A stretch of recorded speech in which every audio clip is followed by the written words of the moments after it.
Hello everyone, welcome back to TuesMagique. Today's article is about Olympics and esports. It is entitled CTS, OTS, Fortnite. In this video, words and expressions are not the only things that I'm going to cover. You would also see facts about Olympics and esports. The title is CTS, OTS, Fortnite. Do not mistake the word Fortnite with Fortius, because originally it should be CTS, OTS, Fortius, which means faster, higher, and stronger. They are the motto words for modern Olympic Games. As in the subtitle, we could see that the author believes the next Olympic Games should feature Fortnite. The word feature here simply means present, and Fortnite is a game released in 2017 by Epic Games. Some fun fact about Olympic Games is that when it originally started in 776 BC, they had singing and poetry competitions. Contests were held for music, singing, and poetry. You can read about them all yourself in classical literary works. Can you believe that? But the modern one in 1876 has cancelled all that. Okay, the first paragraph is quite simple. Pay attention to the word adulation. It means excessive admiration. The second paragraph, I think it's worth a reading, so let's go. The Tokyo Olympics, which were supposed to start next month, have been postponed to 2021 thanks to COVID-19. That delay offers a chance for reflection. This is background number one. At least I call it background number one. Number two is that the IOC wants to make the games more popular with young people. So with this regards, the IOC is introducing new events such as skateboarding, surfing, and climbing. After my exhaustive research, these three events are all going to be debuted in Tokyo 2021. Why not go further and let national teams compete at video games? This is the key word, the key sentence for this paragraph. Electronic sports such as Fortnite, described above, are vastly more popular than Olympic. Pay attention to this word. Oddities, it means something peculiar or even eccentric, such as dressage or curling. Dressage is a kind of equestrian game. In fact, they are more popular than most mainstream sports. See international section. I did go to the international section to have a look, but that was too long. Only 28% of British boys aged 16 to 19 watch any traditional live sports. This is quite surprising because, in my opinion, Britain as a country is, I think British people are generally very proud of their football. And every time when there's big matches going on, they would just be really crowded in pubs to have a look at the big games. Anyway, stick in the mud may grumble that esports are not proper sports. Stick in the mud, as I have I tried to illustrate it. If there's a stick in the mud, it doesn't budge. So I think stick in the mud means the people who are unwilling to make any changes, unadventurous, may grumble, being really not grumpy, but unhappy and complaining. Next one, many parents observing their surly teenagers. As you could see from this emoji, surly means grumpy or ill-tempered, sitting on the sofa all day, twiddling their thumbs and shouting, "Quick, pass me the shotgun." Here, twiddling one's thumbs literally means they have nothing to do, they're idling. Next one, the shotgun is quite hilarious because that reminds me of the word shotgun, and then shotgun marriage. This is a kind of marriage which is forced, usually because the bride is pregnant. I think we have an equivalent in Chinese. Next one, there are There are perhaps only 200 tennis stars in the world who can make a living from playing in tournaments. By contrast, League of Legends, a fantasy game played by teams of 5, supports over 1,000 on good wages. So 200 versus 1,000. That really makes me curious. I really wanted to know how much a professional League of Legends player could earn each year. So I have Googled Uzi and Faker. Well, as an interpreter, I have met them both when they were playing for the Asian Games, but I had no idea how much they earned. So basically, for Faker, he is loaded. He earns about $4.6 million each year. And for Uzi, for some reason, his income has only been updated till 2017, so I don't think there's any competition. New sports have always been unpopular at first. Even King Edward II of England, he tried to ban football. Can you believe that? A king of England is trying to ban the football of England. Weird. In 1314, because he thought boys should be learning archery instead. In 19th century, American churchy types objected to baseball. I think it's really ironic because both football and baseball are like the typical sport for Britain and the United States. Yet, at the beginning, both of them were almost banned. The best esports requires as much skill and dexterity as many conventional sports. So dexterity means skills, but particularly with hands, as I have drawn right here. Next one, let's look at the other side of the article.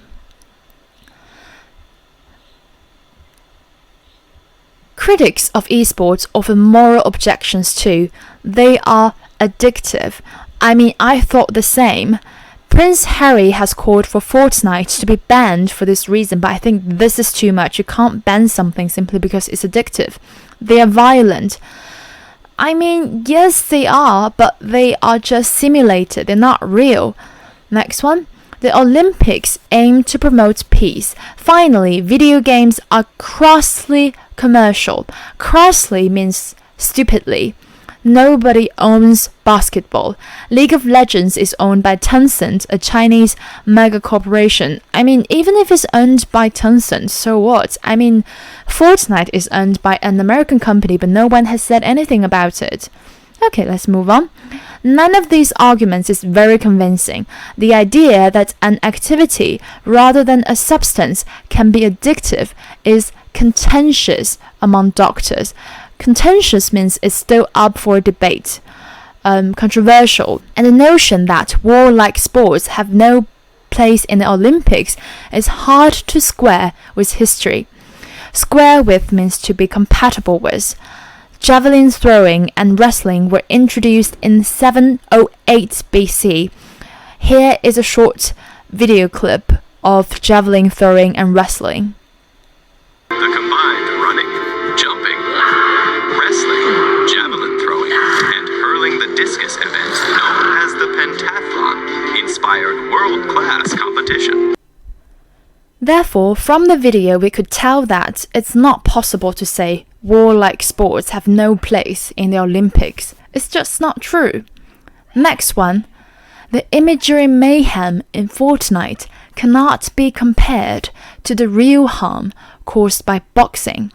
This is absolutely true. For example, if you hear a sentence when you're playing the game, for example, an enemy has been slayed, that kind of thing, it doesn't mean anything.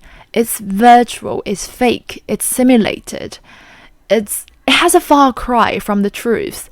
But if you're in a boxing competition, you could die if you don't defend yourself well.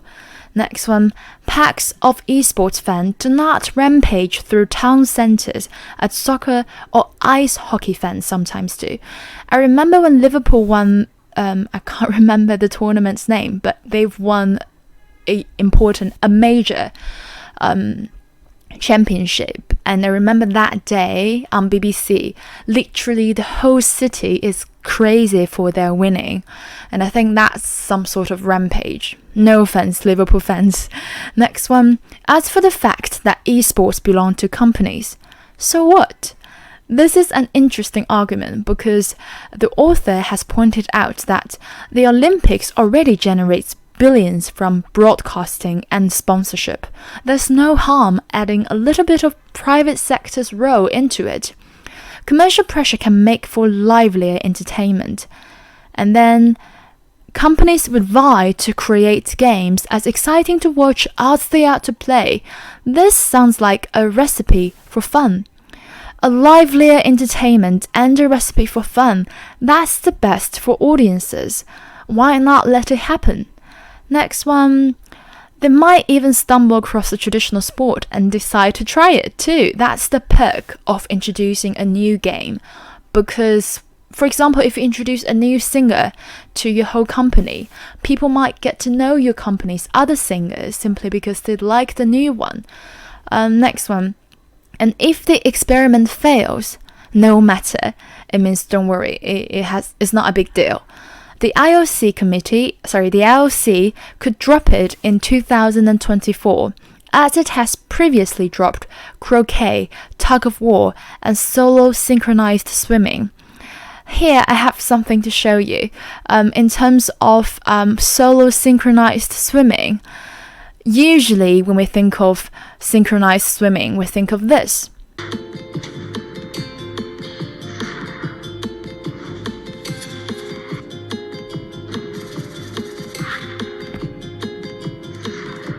However, the original solo synchronized swimming is like this.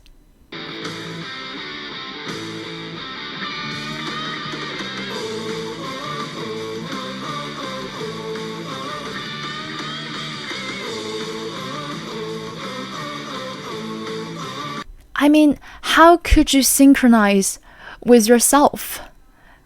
And probably that's the reason why it got cancelled after only 3 shows. And for croquet, it's more funny because allegedly only one person purchased the ticket when it comes to the croquet game in Paris Olympic, and only the French team has signed themselves up to join the game. And that is the only time croquet has appeared on an Olympic battlefield. Okay, that's for the whole article. Let's take a quick look at the summary. I'm going to talk about the structure first. So basically, in the first paragraph, the author introduced Fortnite, and then each part has a key argument. Why not go further and let national teams compete at video games? Next paragraph is about the question whether esports is a proper sports.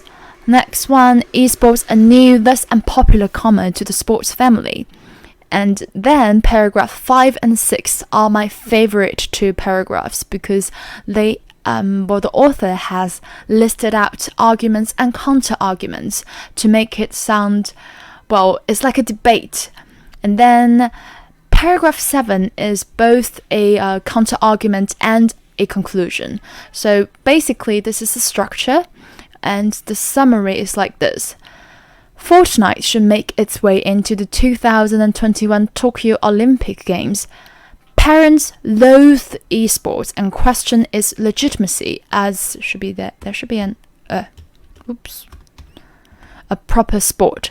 Yet games such as League of Legends are highly competitive and profitable with multiple proven success in viewership. Budget-wise, it costs way less than mainstream sports such as horse riding and sailing. This is so true.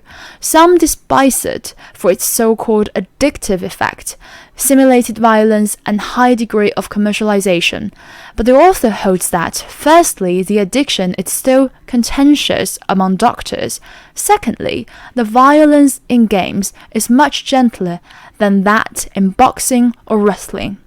Most importantly, here is my favorite part. Olympics have always been living on sponsorship and broadcasting. Thus, there's no harm in bringing more private players in the arena. these are some related links that might be helpful for you. And so much for today, and I'll see you in the next video. Bye!